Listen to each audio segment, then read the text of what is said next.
Don't want to give money to the oligarchs, but love lobbing Scorchers? Do we have a deal for you?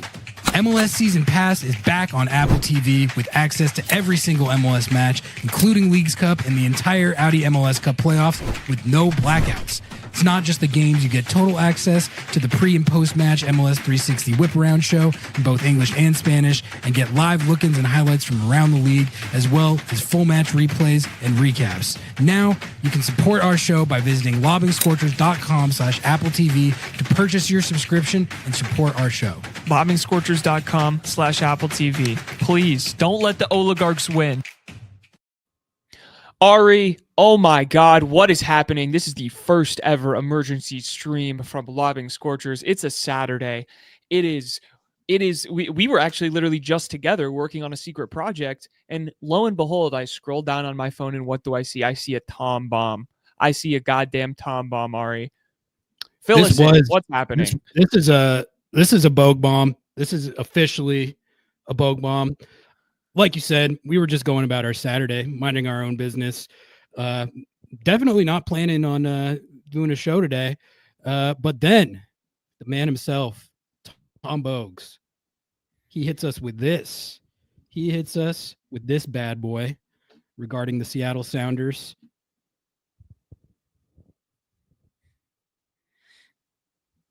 Loading. Oops. Tom, it's Saturday, dude. It's not Where'd ready. it go? There it is. Hold on. Boom. Tom bomb. Boom. Tom bomb. Josh Atencio traded to the Colorado Rapids. Damn, how many ads do they have on their website?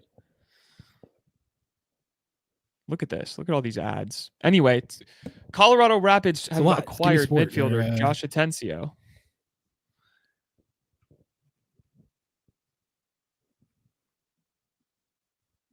From Seattle Sounders, according to Tom Bogues sources. Compensation. Seattle will receive $1.3 million in fake money plus add-ons. Sources say Atencio will hit the Rapids roster via the U22 initiative. So this is a low-key blockbuster, folks. 1.3 million in fake money. I mean, that's a lot of fake money. Noah, this was unexpected. Like, I did not think of Atencio as on the block at all. Craig Wives had been talking about how excited they were at their prospect of moving him to center back. He said he felt like they had the perfect skill set for that position, and that they were really bullish on his potential there. We talked extensively, I would say, about how that could increase his value playing a more premium position like that. But I don't think either one of us figured that he was going to get traded. No, not even close. Let alone before this season even started. So, I mean, not even close. But there's just a lot of implications to this. Seattle has a lot more fake money now, and it frees a U22 spot. Atencio was on a U22 spot, and they already had one free because Leo Chu got traded. So yeah, there are things that they can do. I mean, I was just talking to the guys in the Sounder at Heart group chat who were talking about maybe moving Obed to a U22 deal before he gets transferred. They're obviously, Craig Wives already said they were going to sign the Chu replacement probably in the next window. But I mean, as much as anything right now, what's going through my mind is just, I'd been going into this season thinking of Atencio as a player who was going to get a fair amount of minutes. He was deep on the depth chart, but in this league, like, I feel like you're never deep on the depth chart. Like, he was going to get run this year, but I think something to consider here is we don't know the player's perspective on this. For all we know, Josh Atencio could have been looking at it and been like, I'm not going to get the run here that I need to progress the way that I feel like I can and should in my career.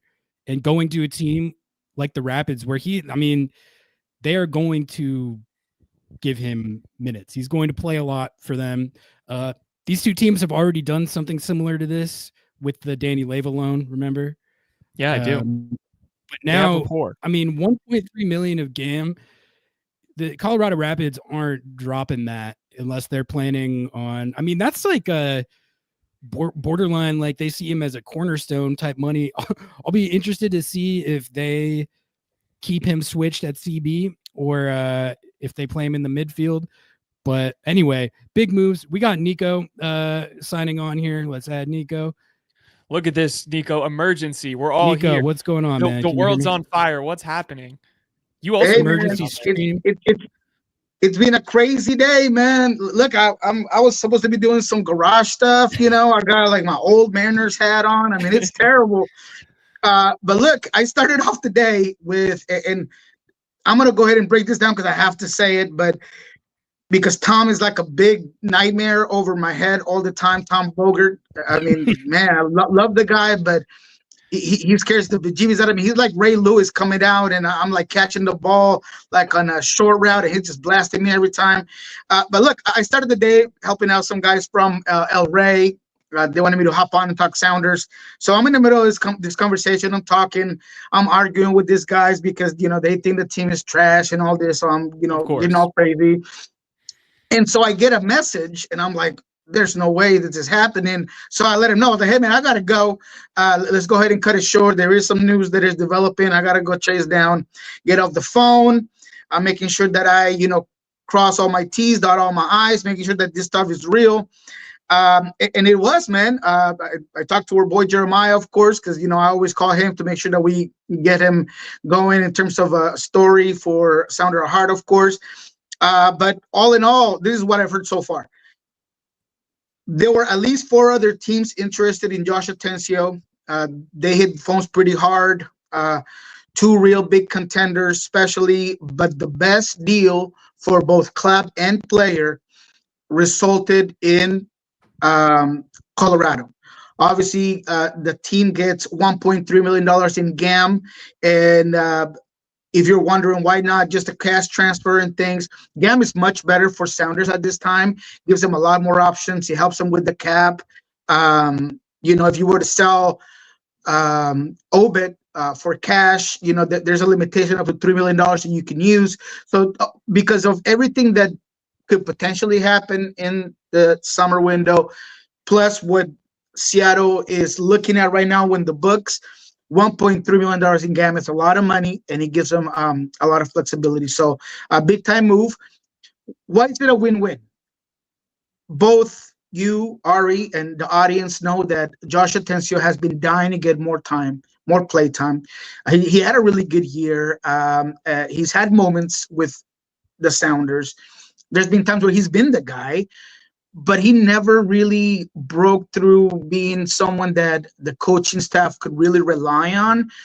And, it didn't really seem like Obed passed him. Yeah, no, 100%. Yeah. Obed passed him. Yeah. But there's always been this conversation, right?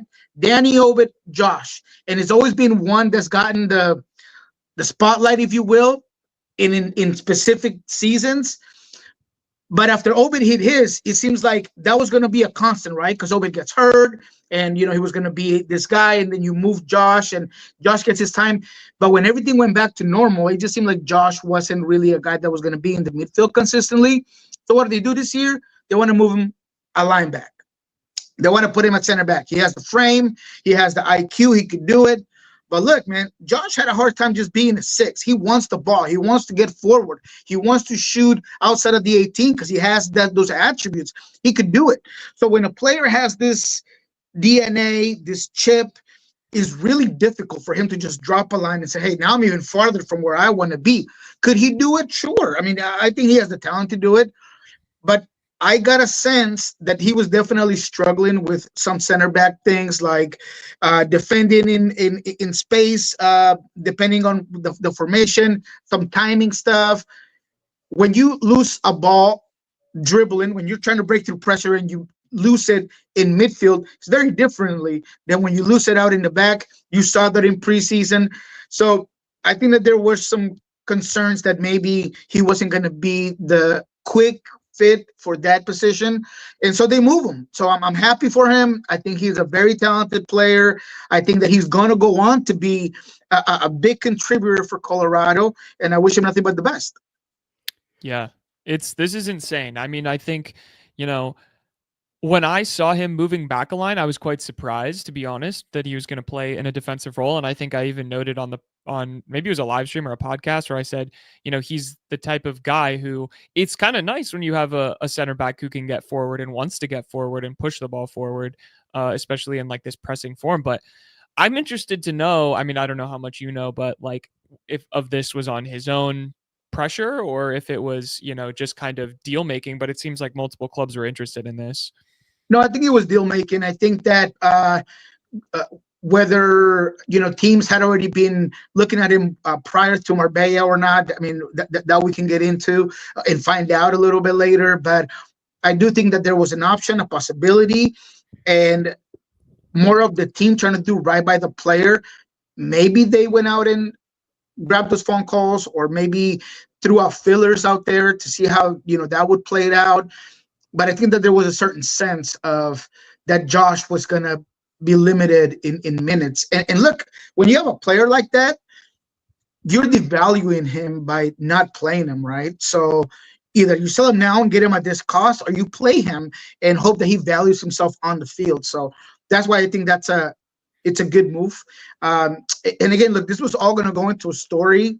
Sounded hard, but again, Tom Boger beat me to the story by like, I don't know, 10 minutes, and I had no idea. I threw it out there, and then it's like, oh, he already threw it out, and I feared this guy consistently, but now you get to hear it from us here in Lobbing Scorchers, of course, part of the Sounder of Heart family as well. So fans, from what I'm reading so far, not very happy with the move. A lot of them, of course, seeing Josh Atencio, a local guy, a guy that they, you know, thought that he could be really good in the future, but I really do think that this is a good move for both club and player.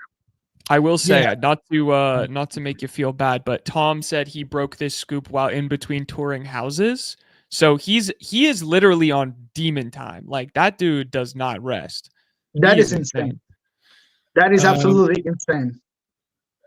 So that's crazy because Jeremiah was also out of the house. Jeremiah's like, man, I'm out of the house. I'm trying to get back home. You know, we're all rushing because of Tom. And Tom's just doing his thing on his phone, portable, mobile, you know, office. I mean, does he just walk into? Is there phone booths anymore? Does he just jump into a phone booth and come out, or is it a closet now? Just, you know, rips his shirt and turns into the ass of Superman, bro. You know, I mean, it's crazy, man. I don't know how he does it, man. I applaud him, man. I'm telling you. Yeah. So based on what you're saying, Nico, I have kind of a similar read on it to what Benjamin says here, which is I think Josh definitely requested this trade. I feel like it was a situation where he saw the writing on the wall, position change or not, that realistically, even if he got some run this year, he was not going to be I don't even know if he was going to see 1,000 minutes on this team in league play this year. Colorado, I feel like they might be onto something with this strategy that they started with Danny Leyva of pilfering Seattle homegrown midfielders. I think 1.3 million, that's a lot of GAM, but you know, it's fake money, and they're a team that needs they need linchpins, they need building blocks. So I think it's a good move for them. Like, I don't know. Some people might think that's too pricey for a player who's relatively unproven. I've watched Josh Atencio enough, and I watched enough Colorado Rapids last year to know that they can use him for sure. So I do think there is a strong likelihood that Josh Atencio himself was pushing for this move. And also, I think this is ultimately part of the utility of the academy and the youth development system. Is like part of the reason that you are investing so much in that infrastructure is, yes, to try and get your Obeds and guys who can be stars for the first team for an extended period of time before you sell them on. But if you have a situation like this where you have a player who's developed into a first team talent but is blocked, this is what you can do. For me, 1.3 million. I feel like, I don't know, if you're Craig Wives, it could rise though. That's the thing. It says there's incentives on add-ons, top yeah. of it. Yeah, So of I course. And I'm assume sure there's a sell-off clause. I'm sure that if he was to get, sold, Seattle would essentially get something, of course, in return.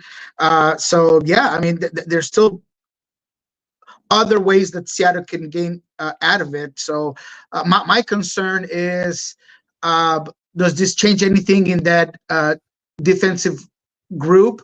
I had heard that there was possibilities and teams looking into Stuart Hawkins maybe leaving on a loan or something like that. I mean, there's a lot of interesting components to the center back position. So now is it are you okay with just Kim Ki-hee and Jonathan Bell being those extra guys at center back for you? I guess you could still see that later on. it looks like Jeremiah has reported the exact potential add-on figures. I'm going to try and pop it up on the screen here so we can, so I don't just do it without giving him a little credit here. Nico, do you know, or are you able to divulge what other teams were in on the sweepstakes? At this moment, I don't have a green light for it. I do know the teams, but whenever I'm very careful with sources, and this is what I'm okay with you sharing. This is what I'm not okay with you sharing, and that was not part of what they thought they wanted to share with me. So right now, at this time, I won't. But maybe later down the line, maybe later down the week, we can discuss those teams. But yeah, right now, I'm just gonna say that is at least 4 teams. I mean, that's a hot commodity in MLS is 4 teams. So that's yeah. I mean, Those are legitimate sweepstakes, and they ended up getting over $1 million plus add-ons for him. Safe to assume this means Stu Hawks outplayed him in preseason. I really don't know if it's about anything like that. I think it's about the fact that he feels like at this point in his career, he feels like he needs to be getting regular first team minutes, and that wasn't going to happen here. It wasn't. So it's definitely his presence on the roster was one of the things that contributed to how much depth we feel like the team has. But I do think there's now an interesting conversation to be had about what exactly they're going to do with the flexibility that this gives them. 2 U22 spots now open, 3. if I'm not mistaken. 3? 3, right? No, so that's a good one. I was able to get some confirmation on that. There is 2 spots open, but one is going to be used in either Obed or Josh is gone now, obviously, but it's going to be used within the Sounders roster. The other one they're going to use. So yes, there is 2, but they're not going to use that other one. Everything I've heard so far is that they're only going to use that one U22 to bring in a player. The other one is going to be a way to handle cap space and things of that nature. So is the idea they're going to move Obed onto a U22 deal before they transfer him? I wouldn't call it that's the plan, but I would say that is my impression. My professional, what is it called? Like a hypothesis, right? It's just an educated guess based on everything that I've heard, found out, talked to several people. I think that, look, there's going to be a need to, in my opinion, there's going to be a need to sign Obed perhaps, to more money, right? I mean, he could potentially force for that, even if you're thinking about letting him go in the summer or so. So I don't know. I think that there are some things in the books that might change from here to the summer. Let's just say that. I will show real quick, if you guys do want your message to be read for sure, you can always drop a super chat and we will make sure that gets read. Nico's time here is limited, so if you guys do have any questions that you really, really want answered by the true insider, we're just 2 podcasters. That's the true insider down there. You can do that. You guys are the popular ones, man. I love the show, man. I love it, man. People are just digging it, man. I'm excited to be part of it now. You know what I mean? Oh, there's super chat. Here we go. Super chat from Ian. Think our record sale is still Oba at 2.7 million. I know this trade is not a sale, but 1.3 million Garber bucks is a relatively big deal. I think it's the 7th or 8th biggest GAM trade ever. If you had asked me how much they could get for him on the trade market within the league, like before this, I don't think I would have said 1.3. Yeah, me neither. Would you have I even wouldn't said know. $1 million? Like, I don't know. No, I would have thought, like between 700, 750 That's what I would have in said. GAM. Yeah. That was my Yeah. number, just based on potential and based on versatility, based on the profile of the player. Yeah, that's what I would say. But when you're talking about a guy that, again, doesn't have consistent minutes, and you were going into the season perhaps not knowing where he was going to play for you, and teams are figuring that out as well. I had no idea he could go this high, to be honest. I'm surprised at the number that they sold him on. I rate him personally as that level of player, but like when I was thinking about what his value would be league wide, to me it's a situation where he played a fair amount. Like he made 111 appearances, but it was mostly in spot duty. He was playing a lot for a while, and then like we were talking about, Obed passed him. So I think if we're looking at it purely on the financial terms, 1.3 million GAM plus add-ons. I understand it's tough. Like he's a homegrown guy, popular player, had looked legitimately good to very good at times when he had played. I do think when you have that much money on the table with the depth at both position groups, really, I see the logic for why Craig Weibs took it. I do.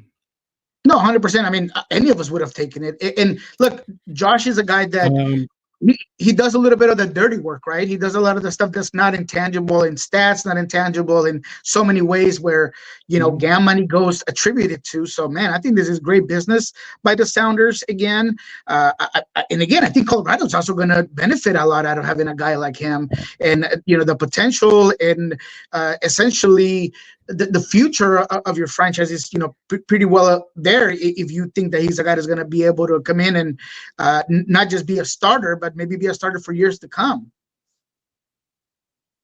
But what about midfield, though? Right now, midfield, the depth, are we as excited? Are we as confident there right now? I mean, everybody, you heard my Nico ideas. I don't know if that's foreseeable or not. I mean, I think that they talked to Oscar Pareja last week, and he mentioned, the MLS window's open. He's a guy that's getting a lot of looks. A lot of teams are interested. So, I would love for it to be Seattle, but I don't know if they would go ahead and bring him. And if they don't, he's definitely going to go somewhere within MLS because there's a lot of interest for him. But right now, I mean, obviously, Obed and Christian are your guys. But if you're going to get rid of Christian here coming forward, now are you obligated to go get a U22 center midfielder? I don't know, man. I still would love to go for the striker. And that's why maybe bringing in a guy that would just help you there. I know Burnell, they're very high on IQ-wise, positioning-wise. Sebastian Gomez, they didn't really see enough of, but I know that they were high on him as well. So there could be also a possibility of one of those guys just being brought up. Let's talk about the CB group. Cameron says we've got 4 starter quality CBs, and Yaimar, Reagan, Bell, Kim, 1.6 plus 20% sell on for depth CB is great. Get a nice deal for Atencio, do right by the player, and get a 5th CB cheaply. Yeah, I mean, so Yaimar, Reagan, Bell, Kim, and then you've got Stu Hawks and Leo Burney as your developmental players there. So that's why, like, when they were talking about moving him to CB, kind of my first question was where do the minutes come from? Like, I understood what Craig Weibs was saying about his skill set and range of passing and like physical profile, like making sense and all that. But it felt like there wasn't going to be a lot of opportunity for him to get run. And I think it's pretty clear that that's the way he saw it too. Someone said knew who's in that group as well. In this 3-5-2 they've been running, yeah. So it's just it's just a log jammed group. But I definitely I understand the sentiment of surprise because if you'd ask me any player on the roster that was likely to go on an interleague trade before the season started, I guess I probably would have said him because there's not a lot of or he would be among the candidates because there's not like that many logical candidates. But still, I was surprised to see it. Yeah, no, 100%. because there had been such an emphasis on like working with him and making sure that he, got in some sort of way on the field for you.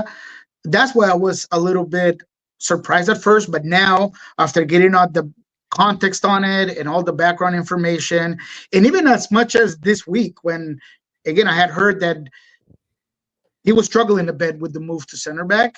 It makes sense to just do right by the player where he can go out there, play where he wants to play. And I'm sure that they threw out those fillers. And when those numbers started popping up and that many teams were interested, I mean, it was just a no-brainer. We got Jeremiah. We got Jeremiah in here. Should we make this? Let's add him on. Absolutely. Panel. Are you ready, Jeremiah? Give us a thumbs up. All right. Oh. For quad box. It's a quad box. This is got like a quad box. This is called a quad pod. Quad pod. Jeremiah Oshan, Sounder at Heart, Overlord. The boss man. How are you? Josh Atencio to the Colorado Rapids, 1.3 million plus add-ons. What do you think, Jeremiah? How are you feeling? I mean, I like Josh a lot, both as a player and as a person, frankly. And it's always tough. This is the guy who's been with the academy since he was 14. So someone who really literally grew up in the academy. And so I think from that level, it's tough. And I really like him as a player. I think he has a lot of potential. But I think the reality is that for better or for worse, I don't know if the coaching staff rated him as highly as – well, I think there was maybe some disagreement in the coaching staff as to where he belonged on the depth chart. And you can see that in just the decision to try to move him to center back, right? Like if they saw him as an elite, a potentially elite number 8, they wouldn't move him back in the field. And I think he showcased some of his potential at center back, but like Nico was saying, I think there was a reality setting in that it was going to be a transition period and that he wasn't, right now he's probably the 5th, maybe even the 6th guy on the totem pole when it comes to center back depth. And this is a guy who's 23 years old. He's already made his U.S. national team debut. He needs to be playing. If you're Josh Atencio, you need to be getting on the field. You can't be, spending a year at this point in your career just developing. And in as many minutes as the Sounders had to go around this year, if they want to be competitive, they were facing a reality where they were going to have to deal with growing pains, right? This is a player who hasn't played a lot of center back throughout his career. I think he had like 6 starts there as a 19-year-old, as an 18-year-old with Defiance. He maybe had a half dozen appearances there in MLS. And there was a reality that he just probably wasn't going to get a lot of MLS minutes or first team minutes right now. So you add that all together, and if they're getting this is a good offer. They're getting 1.3 million in GAM. My understanding is they're getting like another $300,000 in potential add-ons, which might not hit right away, might not hit for a year or two, and then they also have a 20% sell-on percentage. So you add that all up, that's a lot of money, and I think one of the, maybe you guys have already gotten into this, but one of the nuances here is that if they had sold him for, let's just say, $2 or $3 million in cash within the league, that any money that you convert from cash to GAM counts against your $3 million total that you can convert in a year. And this doesn't count against that conversion. So Jeremiah, they could potentially go out and sell Obed Vargas for $10 million and they can still convert all $3 million of that into GAM. Jeremiah, before this deal went down, if someone had asked you what you felt like Atencio's market value would be within MLS in the trade market, like where roughly would you have landed? We were talking about it and kind of came to the conclusion that 1.3 is quite a bit higher than we would have pegged it. I think it's hard. I think it's hard to say right now what the market is because the cash market is really messing with, like, I don't think we have a real good understanding of the conversion of cash to GAM and how that, and like the opportunity cost and everything else. And so I think it's tough because, you look at what the Rapids paid for Di Pietro. Yeah, I can't remember the guy. The guy they just picked up from DC, and I think they paid something like 1.2 million in cash for him. And Atencio is a more accomplished player than Di Pietro is, and they got as much GAM as they got, cash. So that feels, it feels about right. I wouldn't say it's way beyond what I'm trying to think of. Recent, New England paid something like 2.3 million to get Leo Campana. This is obviously a different, he plays a very different position. It's a different equation. The Sounders paid 1.3 million for Jesus Ferreira. So in that sense, it seems like that seems like a really good deal when you compare it to that, right? Yeah. Yeah. I think, go for it. No. I just wanted to say that I am going to have to be leaving here in a second, but I actually got a message right now. I might be able to drop something again tomorrow for another move, not Sounder related, but just one that I've been working on. Jeremiah might know which one I'm talking about. But we will be continuing to just talk to, obviously, the fans. Will be out here with Lobbing Scorchers, of course, with Jeremiah and Nasorietes. I'm always just happy to hop on with you guys consistently and being part of this wonderful Sounder Heart family. But hope everybody has a good Saturday. I'm Maddie here, and I'll see you guys later on this week. Make sure to go follow Nico. We dropped his links in the chat. Nico Moreno, shout out as always. Appreciate his time. All right, I had depth at defensive midfield look like now with this move. Let's talk about that a little bit, because I do think there is going to be. I think right now that position group is looking solid, but Obed is getting transferred in the summer in all likelihood. So and now with this move, it might be thinning out a little bit. But as it stands, Jeremiah will be back. Everyone, don't worry. Jeremiah's coming back. As it stands, there's Obed and Christian as your first choice double pivot. Then you got JP, I think, first on the list as rotating in, and then you got Danny Leyva. Is there much more to the crew right now as we go into the season, Noah? I don't know. Jeremiah, so that's where it becomes like a interesting candidate for when we're talking about how they're going to use this U22 slot. Jeremiah, let's bring you back in here. I guess, what are your thoughts on the new roster flexibility that this gives them as far as U22 spots? And is your understanding similar to Nico in that his impression is that Obed Vargas is going to be used for one of those U22 spots, and then the other one for someone? Yeah, that seems to be so. Technically they have 3 U20. I'm sure Nico said this, but they technically have 3 open U22 spots. If I were to guess, one of those is earmarked for an international. They only have one international roster spot right now. Although they essentially have 1.5 million in GAM flexibility or roster flexibility now, because it's 1.3 in GAM, which I don't know if it's all coming this year or not, but either way, like, they have some, and then they have $200,000 of his cap hit that they pull off their cap. So one of those spots is going to be used on an international, I'm sure. Danny Leyva technically could be put onto one of those spots because he makes more than $200,000. That's not a huge savings, but it's something that they could add in if they wanted to. And then Obed Vargas does make a lot of sense. I don't have any particular insight into beyond like logic and sort of like reading the tea leaves.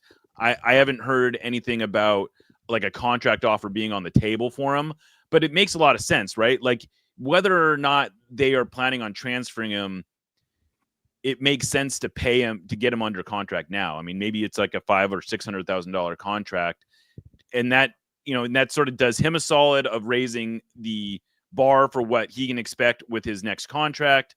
It puts some money in his pocket, obviously, and it doesn't really hurt the Sounders from a cap perspective. Obviously, they got to come up with some cash to pay him, but they, I think it makes a lot of sense for them to sign Obed to a U22, and it also gives them the flexibility where, Reed Baker Whiting right now probably doesn't need a U22 contract. He's hurt, but he is in the last year. He's in the last year of his contract, and yeah, the worst thing the Sounders could do is let him run his contract out until the summer, and then he's free to go where he can essentially sign a pre-contract anywhere he wants, and then you risk losing him for basically nothing at that point. So, but again, they might not have to give him a full U22 contract, but they do need to get him re-signed one way or the other. I mean, even if he's 19, yes, he's hurt. Yes, this has been a constant struggle for him to stay healthy, but he's still a player who has really high potential and who foreign scout. Man City scouted. Yeah, Liverpool scouted. I mean, he was training with a team in Germany just last I guess that's been a while ago now. But I mean, this is a player that foreign scouts are aware of and that they like. And, if he's available on a free, I guarantee someone's going to pick him up. So, these are all things that I'm sure they're considering. I don't have any great insight into an impending move like tomorrow. But again, I think I saw the question about there being the short-term depth. I don't know how big of a deal it is from that perspective, because the reality was the Sounders weren't putting him in their defensive midfield depth chart. They had essentially JP and Danny Leva ahead of him for now because they were going through this position conversion. And then at center back, it goes, their three starting center backs are obviously Nuhu, Reagan, and Yamar. And then after him, it goes, John Bell is in there. Kim Keehee is probably in there. Stuart Hawkins is probably in there. I mean, he might have been seventh, frankly, on the depth chart at center back. Now, I think there is the potential that he could have been second, soon, potentially if things went well. But I think what this was an indication is that a realization that he wasn't going to get to second like in the next month or two. We have another Sounder at Heart special guest appearance. We've got Tim Foss. Tim Foss in the queue. We're going to bring him in right now. Make this a quad pod. We were firing off on the group chat about our reactions to the trade. Tim had some takes. I said, you should come dish these on stream. There he is, everybody. This is Tim Foss, Sounder at Heart writer, Sounders cover extraordinaire. Tim, thanks for jumping on. Let's jump right into this. Why don't you go ahead and just give us the first reaction that popped into your head when you saw this Josh Atencio trade, and how you're feeling about it now that you've had a few minutes to process it. Yeah, I mean, first of all, just excited to make my Lobbing Scorchers debut. It's a lifelong dream, long time, first time, I think I skeeted something along the lines of no, God, no, fuck, no. Letting it cook a little bit longer. I love Josh. I think he's a great player, really good personality. To Jeremiah's points, unfortunately, at this point, at the moment, he was buried on the depth chart with certainly potential to climb that depth chart over the course of the season, but I get it. That return in GAM with it potentially escalating to a little over 1.5 million in GAM and a sell-on, that's certainly not a small chunk of change to be able to augment the roster and add to the team going forward with, the possibility for immediate impact signings. I think looking at the Rapids, seems like he could reasonably jump straight into their starting lineup. I think he's probably better than at least one, if not both of the guys who were starting in the, double pivot to the extent that that's what they used last year. He seems like a player who would fit great under Chris Armas. Like, ultimately, as much as it hurts personally, I think it's a deal that works well for just about everybody involved potentially. Regarding I was going to say Matt Doyle posted a little thread here. I thought that we could do a little reaction because I thought it was some good takes. Real quick, I was going to ask Tim. You and Mark were going back and forth on this idea of making Obed a U22. He was saying he didn't like the idea. You were saying you did like the idea. Where's your head at there? I think making Obed a U22 solidifies their position in negotiations going into this summer. Obed's current deal, as far as I can tell, is only guaranteed through 2025 with club options for 26 and 27. It's also, I think, similar to making Josh a U22 when they made him a U22, giving Jackson Reagan his extension and raise this offseason. Like, Obed's played well enough to deserve that recognition from the club. I think it sends a good message to other guys coming through the pipeline that, like, if you work hard and you do your job when you get your opportunity, you are going to be rewarded for that. You're going to be set up for success going forward. I think, if you are looking at it as like, okay, well, if they absolutely max out what they could give him, which basically would be like a 10 times increase on what he's currently making, yeah, maybe that creates a barrier when it comes time to sell him. But realistically, they're not going to give him a 10x raise. They're probably going to, maybe even if they go nuts and they make him 5 times what he's getting now, that's still like a little under $500,000. A team who is capable and willing to pay a $10 million transfer fee probably isn't going to balk at meeting a $500,000 salary. Like, sure, it's possible, but the teams who actually have the money to pay that kind of transfer fee have the money to pay that salary. I think that's a great point about rewarding performance. It's kind of similar to the discussion about the Jordan Morris incentives. A lot of people didn't like it purely because of the raw roster implications that it had. But there's an element of these things that's about like principle, doing right by your players, and like you said, like rewarding the guys who put in the work and have it reflected in their performance on the field. Noah, why don't you pull up this armchair analyst thread? I have not seen or read this at all. So why don't you lay down what Doyle's talking about, and then we can discuss if we think he's right or wrong. Matthew Doyle, the armchair analyst. For some reason, I just, when I speak as him, I speak in Italian, like I'm an Italian man, but I'm not going to do that this time because we have a lot of people watching us and I feel like I'm going to scare them off. So you can Matthew still Doyle do hand says, gestures, though. I'll do this. I'll say, hey, this tells me a few things.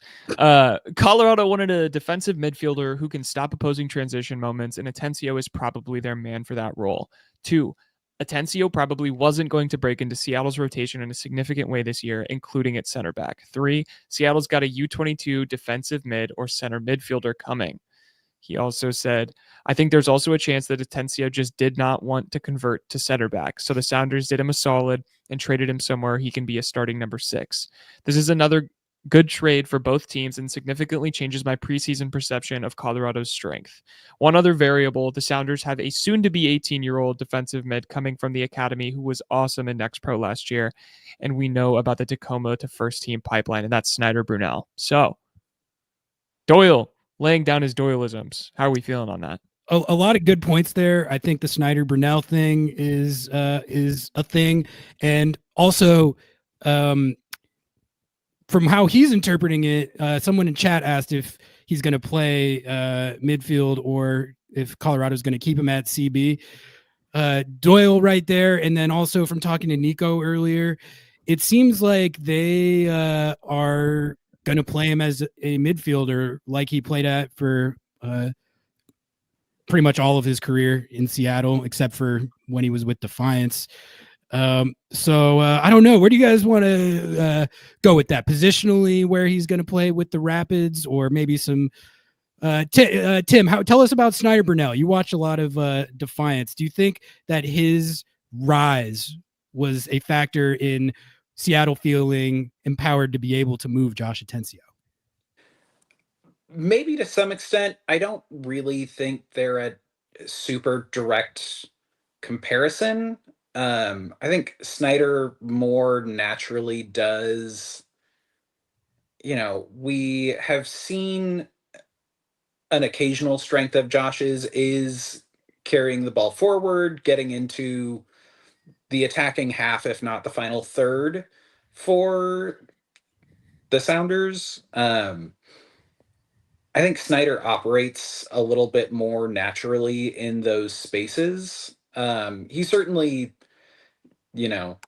having a player like that in the pipeline does mean that you don't have to worry as much about your midfield depth if you move a midfielder, especially a midfielder who is probably your like fifth on the depth chart at the moment, like maybe a little bit higher than that, but going from Josh Atencio as somewhere from like third to fifth to Snyder Brunel as your fifth behind Christian, Obed, Danny, JP, like it's not a bad move if you have a potentially like bigger money or higher ceiling player coming in who is a more direct Atencio comp, like that especially makes it an easier move to make.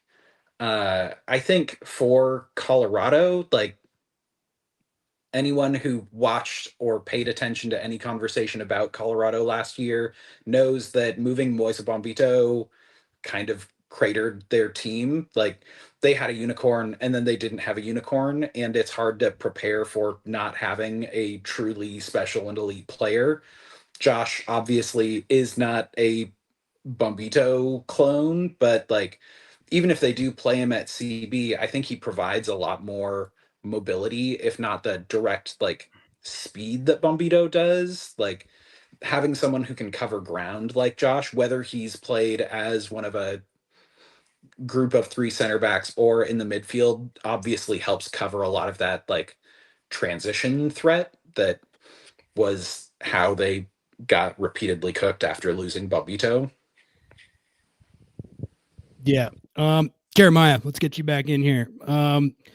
Have you heard, I know it's only been a few minutes since this trade took place, but have you heard, and we alluded to it already, but have you heard anything like concrete to the effect that it was Atencio himself who was pushing for this move and was the impetus behind it? Or is that speculation at this point?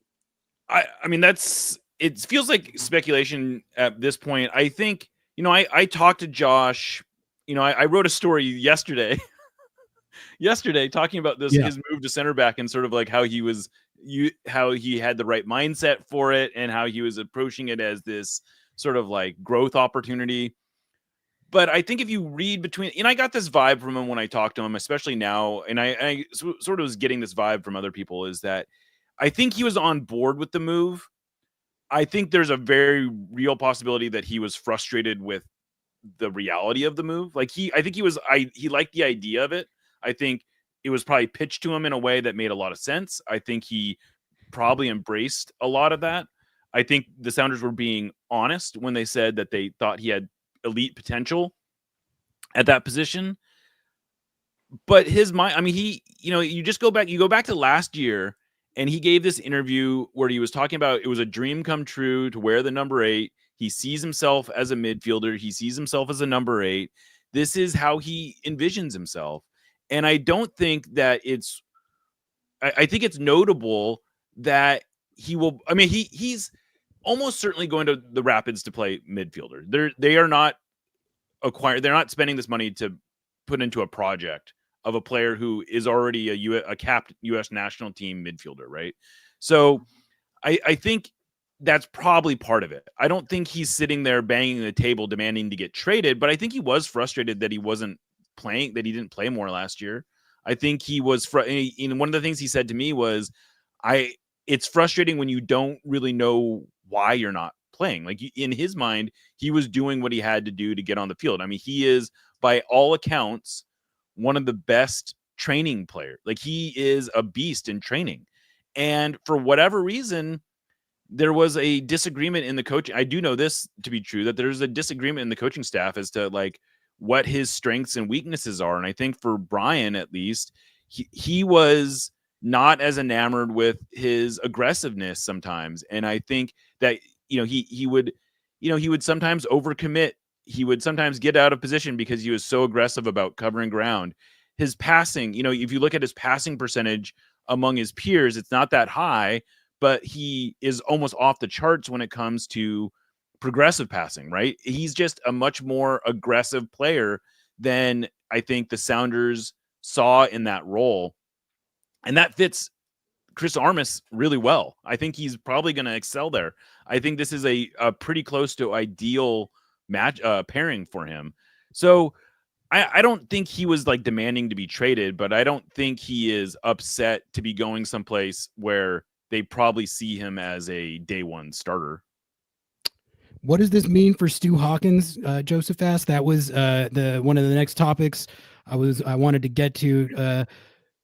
Jeremiah, we've been talking about a Stu Hawkins loan kind of as if it's a foregone conclusion, just based on the fact that he's also in a situation where he needs run, where MLS Next Pro not going to cut it for the type of experience that he needs to be getting at this point. Does this move change the way that you view Stu Hawkins' situation going Send him into to Colorado at all?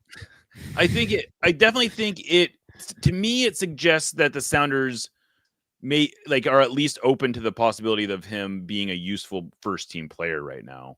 I don't, he could still be sent out on loan. I don't know that it like secures his short-term future with the Sounders, but I think that it does speak to the sound. I think the Sounders probably look at Stu Hawkins and go, okay, well, we like Josh as a center back someday, but we like Stu better. And he's 4-5 years younger than Josh is, and he's been a career, he's been learning this position for, he's got like a 5-year head start or whatever on Josh. So I think it like, I'm not going to sit here and say, oh, this means that Stu Hawkins is the number 4 center back on this team, but I do think it does speak to their confidence in Stu's developmental path.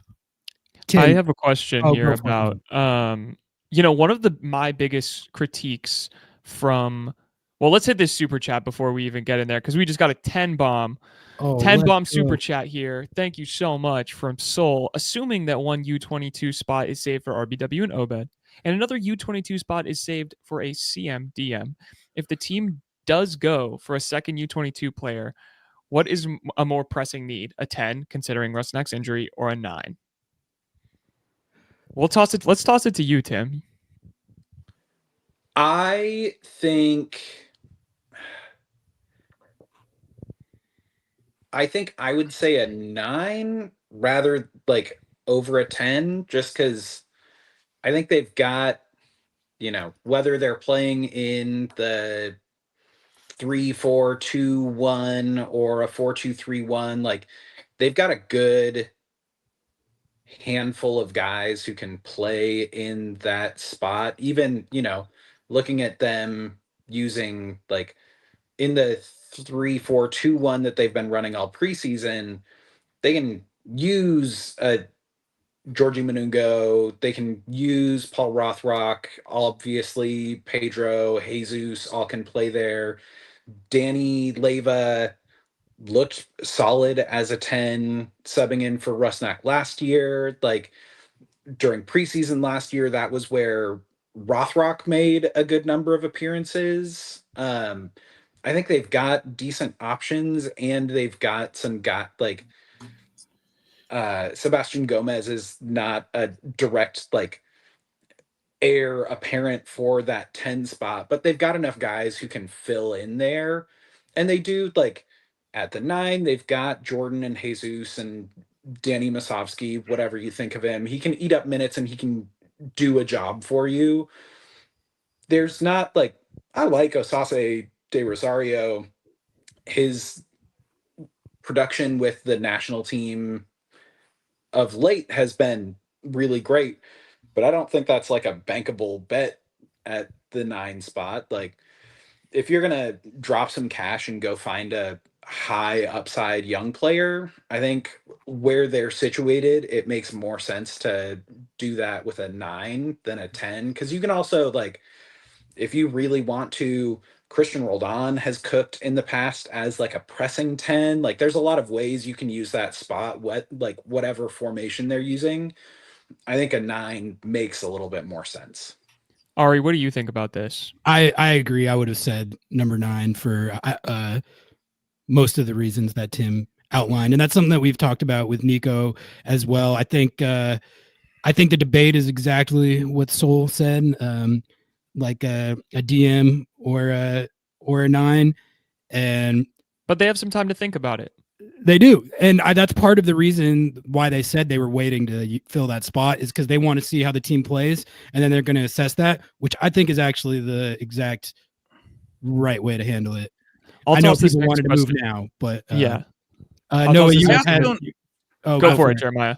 I'll just say I'm always kind of skeptical of the assumption that the U22 spot is ever being looked at as we have a hole that we need filled right now. And this is the player who's going to fill it. Like, the best case scenario for U22s are almost never players who come in and start. So you're not looking at a Rusnak backup. You're looking at Rusnak's potential successor 2 or 3 years down the road, which, I don't know, you might use that spot on a U22. Don't get me wrong. Like, it's not a useless way of using that spot. It's just that it's not like, I think we sometimes get caught up in the idea that, like, oh, well, they need a backup 9 right now, so they better go sign a U22. And it's like, well, like, he might not really, like, the chances of that player being your backup are not real good. Like, I think it speaks more to, like, where they see the need in the organization, like the depth chart wise. And I think at the number 9 spot, they don't have a great succession plan. They have Jordan and they have Ferreira, and to Tim's point, Musovski is in that conversation. He exists. Right. But I don't know that you're going to really upgrade on Musovski like tomorrow with a U22, I guess is my point. Whereas you might sign a U22 who's going to be Jordan in a couple years. Yeah. I think it's because we all saw what the LA Galaxy did with Dejan Joveljic, and we went, why don't the Sounders do exactly that? He needed 3. I mean, that was his third. Last year was his 3rd year. Like, I think that's one of the parts. He was good from the jump, though. He just got hurt.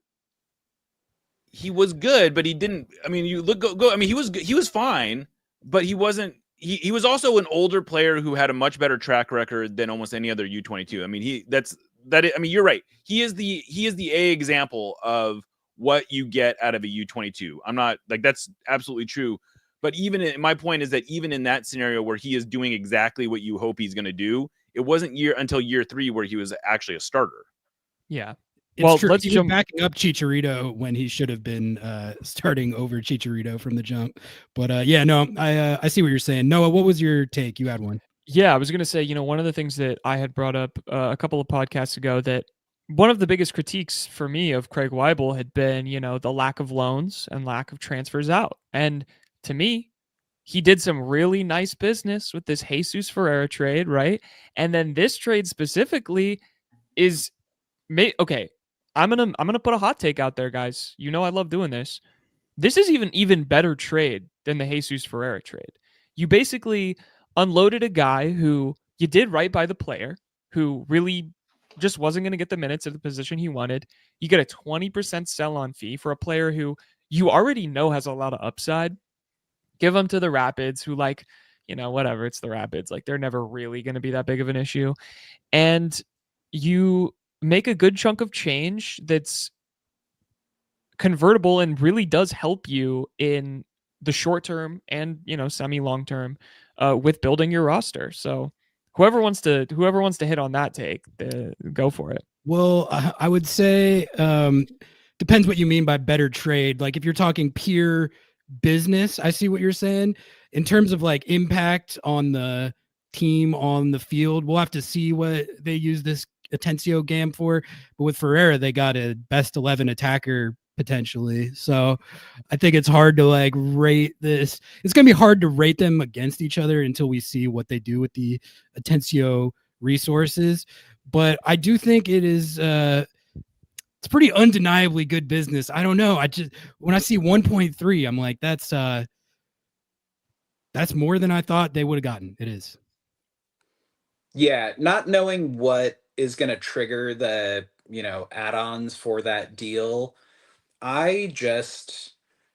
It took a little bit for it to click, but like once Josh acclimates to playing at elevation with the Rapids, like the way he plays in the system that Armas wants his team to play in, he is going to be a nightmare to play against. Like he is going to look so good in that system, and he might not be like the thing that makes the Rapids good, but he is going to look so good, which makes that sell-on a little bit more appealing. Like maybe it doesn't drastically increase his potential asking price, but I think it increases the likelihood that he gets into the national team with, at least some regularity, like is on the bubble at least. It's a good move. I see you shaking your head over there, Jeremiah. What are we feeling?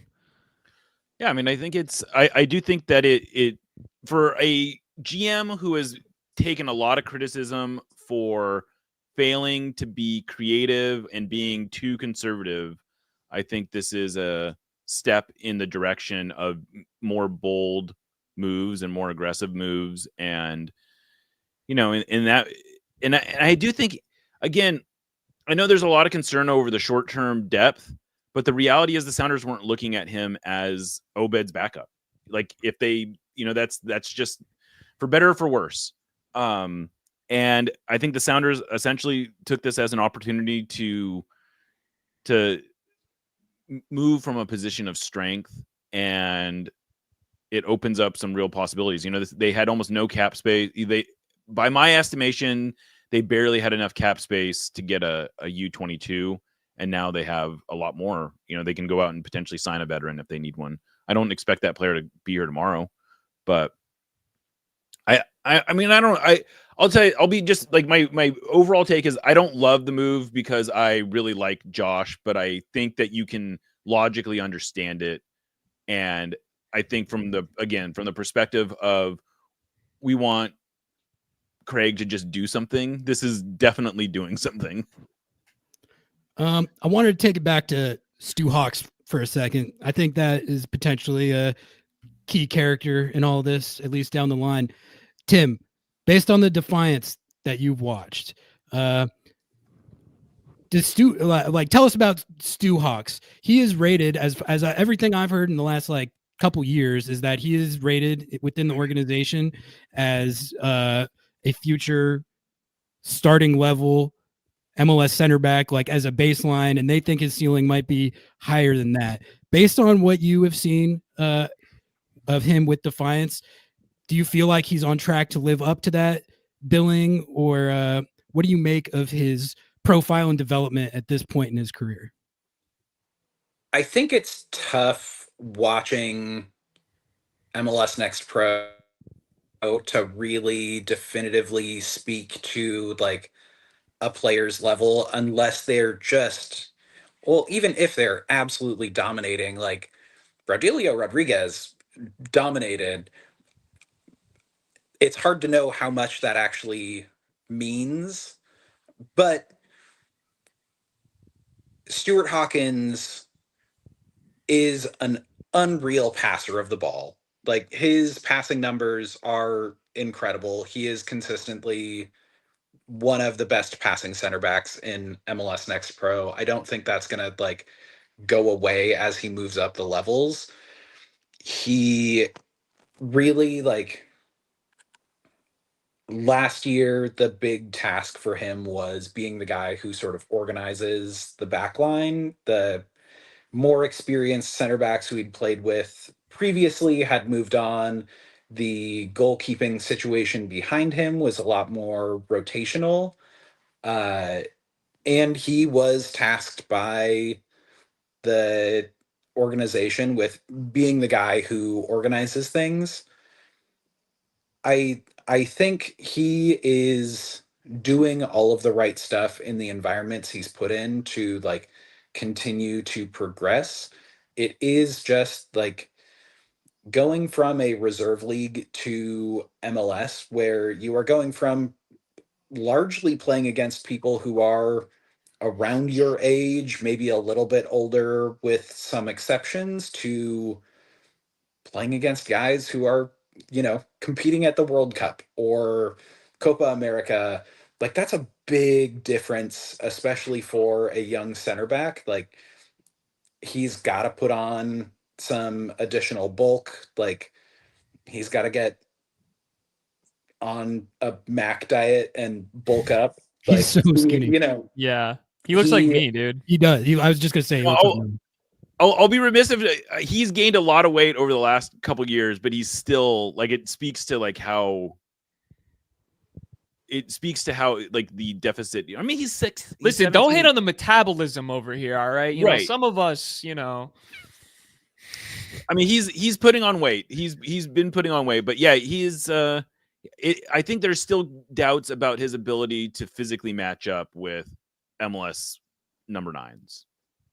Yeah, and that's really, I think, what I'm getting at. And there's a pace of play game. Like, the speed at MLS is so much faster than MLS Next Pro. The guys you're playing against are better. They're smarter. Like, they're just literally more messy. Experienced. Yeah. I think going to, like, if he goes to a good USL championship team, like if New Mexico United want to come calling. Oh, absolutely. That's what I've actually already campaigned for that. So like, I think that would be a good next test if they don't feel like he's ready to cook in MLS. It's, I can see the vision, but I can also see that there's still some ways to go before they or he are ready for Stu Hawks to be in the middle of that center back group. I still think I want to see him do a stint on loan in USL. I feel like that it makes sense as a next step to adapt to a league that is faster, more physical, where he's going against grown men, but not at the MLS level for Seattle, where there's so much on the line every game. Like, I think that I still land on that even with this Atencio trade. Looks like we've got some breaking MLS news in chat. Soul says, speaking of transfers, just saw that NYCFC is sending Santi Rodriguez to Botafogo for $17 million. So I don't know if that's officially confirmed or happening yet, but that's a good that's a nice little move. That's a good little second most important MLS move behind the Josh Atencio to the Rapids for $1.3 million. That was another Tom Bomb. That's another Tom. Is he like touring houses while dishing? We asked him to come on, and he said, "Oh, boys, I would love to, but I'm literally about to go into a comedy show with my wife." And I was like, "All right, wife guy, it must be nice over here, dropping like the biggest transfer news." And now he's dropping Rodriguez. Yeah, scoops. I mean, Santi Rodriguez has been really good for NYCFC. $17 million. That is a bag. That is, and they're nuts. Like, yeah, people are like trying to compare it to this trip. It's not. Let's not even. Don't even go there. I mean, it's a dream move to go from the City Football Group to the John Texter money laundering operation. So it's get ready to learn. Excited for him to move on a free to OL in 9 months' time. Yeah, it'll be great. We got Jeremiah Oshan, we got Tim Foss from Sounder at Heart joining us on this emergency stream, and we've got 164 people in here, which is Thanks for rocking with us. Easily our record. So Thank you all for tuning in. If you've got questions about the trade, or I guess anything linked in the Discord, that's why it's so high. Go ahead and drop them in chat. What'd you say, Jeremiah? If you're here from the Discord, which is why it's so high. Oh, okay. That's why there's so many people. Is that what you're saying? Yeah. I think he's ribbing us. Oh, okay. I think this was a bit. Here. I mean, it's not a bit in that it's a real thing that happened, but it is I am ribbing you. Yes. Where was Danny Leyva on the depth chart versus Atencio before today? Chris asks. Anyone take it? Go for it. He was ahead of him. I mean, he was. I've said it. I don't want to like be overly repetitive, but like the Sounders had Danny ahead of Josh in the depth chart just because they were sort of like making the decision to move Josh to center back, and so. Danny had been playing at defensive mid all preseason. Seems like he's been doing okay there. I don't think he's a better D mid than Josh is. I mean, I'm not saying that, but I think he was ahead of. I think the plan, at least early in the year, was the minutes were more likely to go to Leyva than to Atencio. Danny Leyva was the original Sounder homegrown midfielder to go to the Rapids, and.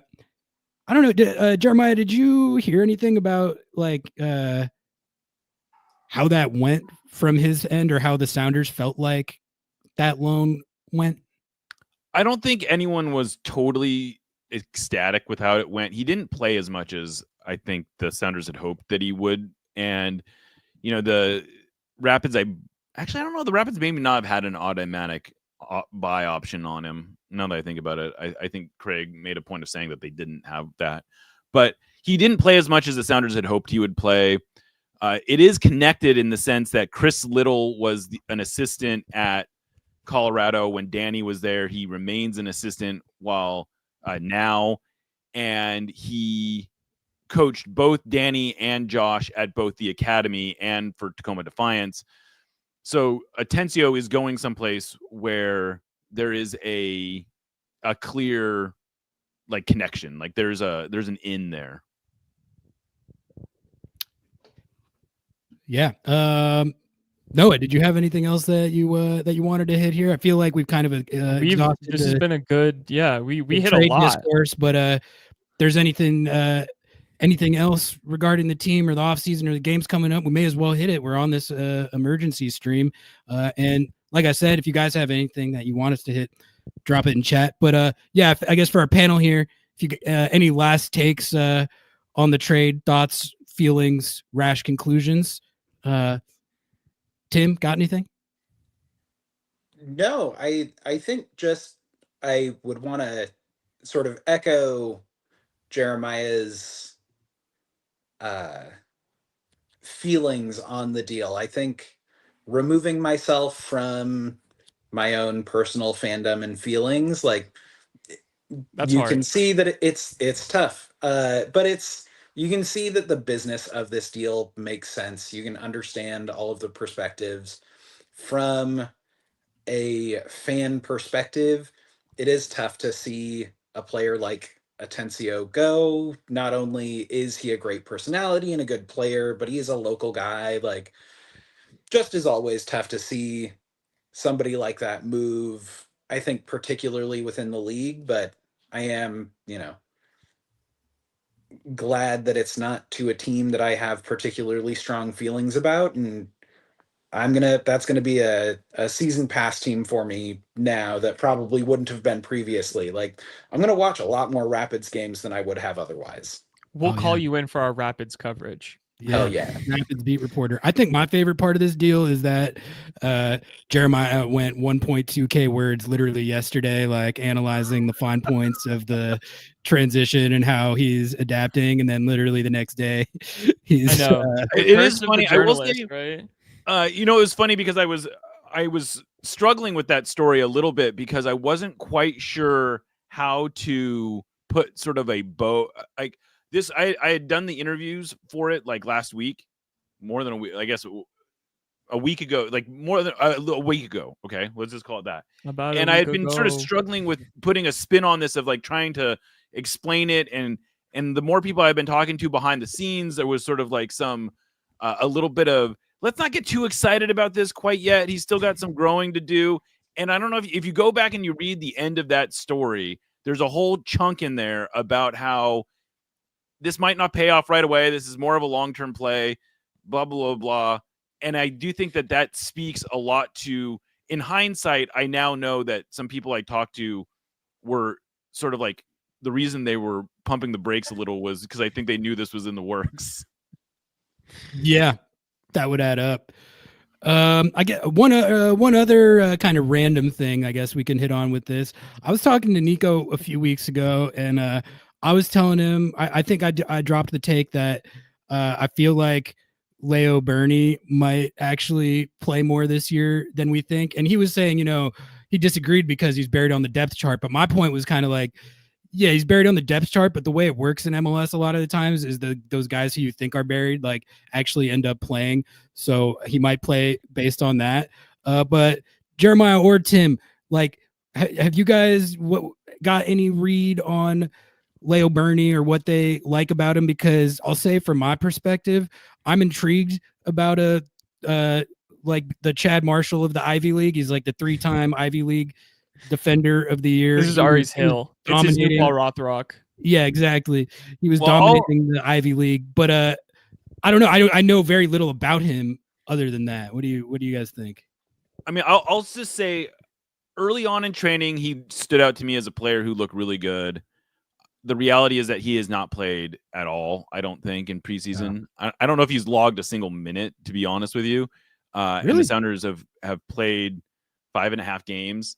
Yeah. So I think that to me pumps the brakes a little on what my expectation is for him this year. I think he is a player who has some potential, but like if he makes a first team appearance outside of, if he makes a first team appearance, I honestly would be it speaks to like how much depth it would be required for them to dig. I mean, he's the 6th or 7th guy on the depth chart right now. I think that's all right. Reality. Well, no one clipped my take then. He's probably not playing this year. You'll look so good if he does, though.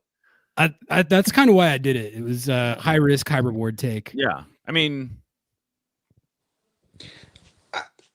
it strikes me as more likely that he has like a Jackson Reagan-esque path to the first team, that he goes and just is, I mean, the guy looks like he's made out of bricks. Like he's, the Thing from the Fantastic Four. I think he could go and be one of the top center backs in MLS Next Pro for a season and then get a real look with the first team next year. I mean, who knows how long Kim Keehee is going to stick around. Jamar isn't going to get any younger. Like, I think he's probably, to Jeremiah's point, not going to play much, if at all, with the first team this season unless several things go pretty wrong. But I think he could be in line for real minutes in 2026. He's smart. He's smart too. University of Pennsylvania. You guys know how hard it is to get in there. I looked it up. It's like a 2.2% acceptance rate. So I didn't get into any Ivy Leagues. Yeah, I wasn't even close. So I'm just saying, like, when you got brains like that, it helps as a center back. One other thing, I don't know if you guys discussed this, but I do think it's a funny little thing because you had him as a guest on your show, but sometimes Sounder at Heart contributor, very rabid Sounder at Heart Discord member, Brian McKay wrote. We do love Brian on this pod. We do. He wrote a story for Backheeled where he identified 5 players he thought could potentially move. He thought they would be cash trades. So there's an asterisk by the Josh Atencio one, but now 3 of the 5 players he identified have now moved. Wow. Because he's Jack McGlynn was a cash trade player. He called McGlynn? Yeah. Dejan Joveljic was another player he thought would move within the league as a cash trade. And then Josh Atencio he thought would be a cash trade. So it didn't quite hit the full bar. But that counts. He identified the right type of team that would be looking for him, which is he thought it would be like a DC United or maybe New York Red Bull, but Colorado Rapids are right there. Like they're the same model. Listen, he didn't come on camera on our stream, so he might actually be Don Garber. Right. Like we haven't confirmed this. He might just have a voice modulator. Calling the Jack McGlynn trade is kind of built different. That Yeah. Yeah, so I don't know if you're Patrick Ajiman or who's the other one he has, or Facundo Farias from Miami. You better have your bags packed because he's got you. Get ready to learn FC Dallas, buddy. Exactly. Yeah, you get into Ivy League by nepotism, not qualifications. But to my research, it wasn't nepotism. I think he got in there on the merit. I don't know that. Ari went on his LinkedIn, so he's. I'm not reporting that. I'm just saying. What are we talking about here? Exactly. Why don't you two shit? While we've skewed into how to get into Ivy League programs, I gotta go braise a pork shoulder. So I have thanks for having me, guys. Cool. Which is we'll get you guys out here on that. Jeremiah Oshan, Tim Foss, both of Sounder at Heart. Follow them on everything. Appreciate you guys giving the time on this emergency stream. That was some good stuff, good insight. We're going to have you both on again soon. Sounds good. Later, guys. See y'all. All right. That was Jeremiah Oshan, Tim Foss. They were very kind to stay through all the way to my Leo Burney takes, which I think the fact that the Leo Burney takes surfaced at all is a sign that it's time to wrap it. We're about time to wrap. We still got so many people in here though, so I'm gonna do what we normally do near the end of the streams and fire up a little lo-fi, and then if you guys have any last questions or topics, go ahead and submit them, and we will stay on for as long as there's still things to talk about. Also, drop us a super chat if you enjoyed the stream. We really appreciate everyone coming in. We took some time out of our weekend to wrangle all of these reporters and whatnot. And if you haven't liked the stream yet, please give us a like on there, as well as hit the subscribe button if you're not subscribed, because frankly, I don't know what you're doing. We're pumping out more content than ever in 2025. And if you want to become a member, you get some cute emojis you can use in the chat and a bunch of other content. We're going to be working on some members only content here soon. We've got a lot coming for 2025. And I see Brando asks what my new takes on the kit is. I love it. I think it's awesome. I think it's one of the better kits that they've ever put out. I think the story's cool. I love the blue. I love the deep blue kits. I think that those always looked good. One of my favorite kits of all time was that 2018, 2019 kit, I think. That deep blue one. It was kind of heathered. I had an Ozzy Alonso kit for that one, so I loved that. And if you want to get your own, go to lobbingscorchers.com/kit. That's lobbingscorchers.com/KIT. We'll get a percentage of whatever you purchase. So, hot take on what the third kit will be now that we've seen the Sailor C kit. You got anything for that? It'll probably be like a similar template to what everyone else puts out as the third kit, but I don't know. I think the colors have been leaked, but I think that's about it. So we'll see. No hot takes. World Cup final hat trick scorer and Sounders legend Jeff Hurst subbed to the pod. I hope so. I don't know. We should. We got to check it. Really. Yes. Shout out Jeff Hurst. Yeah. Yo, shout out to IBS Treatment Center in the chat. Nice work. Just stumbled onto this great trade. Having him as a fifth best center back made no sense, and he was going to play much in the midfield either. So shout out IBS Treatment Center. Yeah, I think that right there is pretty much the consensus that we came to on the Quad Pod stream. I think I don't know. To me, reading between the lines, it seems pretty clear that I think he probably went to them and was like, "Hey, I want to play." It does feel like a mutual thing where he was probably not progressing, and I think that's like a good thing. Like he was like, "Listen, this shit isn't working. I don't want to play here. I want to play at the defensive midfielder position." And what are you gonna do? Tell the kid no? Like. And then they probably were like, okay, like, let's see what we can do. He was probably like, that's totally fine. They've tossed it out. And the fact that around four clubs, I think is what Nico said, bit on that. I mean, come on. I had forgotten about the interview that Jeremiah was talking about, where he was talking about how much of a dream come true it was to wear the 8 and stuff. Like, yeah, kind of thinking back to that, I'm like, yeah, he just doesn't see himself as a CB, and he was a good soldier about their plan to move him. He said all the right things. It sounds like, I don't know. I didn't see that much of him playing it in preseason because I've been mostly following those games via highlights. But yeah, I mean, I'm like Tim was saying, I'm low-key going to be watching some Rapids games this year just to see how he looks. I'm going to be curious about that. I